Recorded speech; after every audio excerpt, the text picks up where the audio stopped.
আচ্ছা বাবু, এই যে ভিডিওটা আজকে করতেছে তোমাদের, এটা মোটামুটি আমার যে ফলোয়ার আছে বুঝছো বা সাবস্ক্রাইবার আছে ইউটিউবে, তারা দেখবো ভিডিওটা। যে কালকে রাত্রে দোকানে বিশাল গন্ডগোল হইলো। মানে আমাদের গ্রামে মোটামুটি অনেকেই ছিল, এই সানপুর গ্রামের অনেকেই ছিল। এখন সকাল থেকে দেখছি যে দোকানে আইসে এই পরিস্থিতি। তোমরা যে বাঁশটা কাটলা, এই পুরা বাঁশটা দুইটা বাঁশ নাকি, আরেকটা বাঁশ রয়েছে না? একই রয়েছে। তো এর কি ভাই হিসাবটা, দুইটা বাঁশের দাম কত? দুইটা বাঁশ 20,000 টাকা খাওয়া হইব। দুইটা বাঁশ আমরা খাইম বাজি না, মানে এটা খাওয়া হইব আর কি। 20,000 টাকা খাওয়া হইব। খাওয়া হইব আমরা 10,000 আর হে পক্ষে 10,000। 20,000 টাকা সব টাকা খাওয়াম।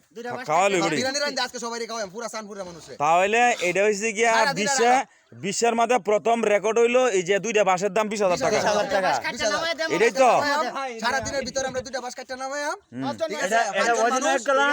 এটা আমরা সাকসেস হইছি আজকে। হ্যাঁ আমরা সফল নামাই লাইছি। তাহলে এটা সারা পৃথিবী জুড়ে রেকর্ড হইলো। এই যে সবারই দাওয়াত, হ্যাঁ বিরিয়ানি সবারই দাওয়াত। আমরা এখন বাজারে যাব। দুইটা বাঁশের দাম 10,000। এই কথাটা কইয়া দিলা পুরা ভাইরা। দুইটা বাঁশের দাম 10,000। এটা এই প্রথম দেখলাম।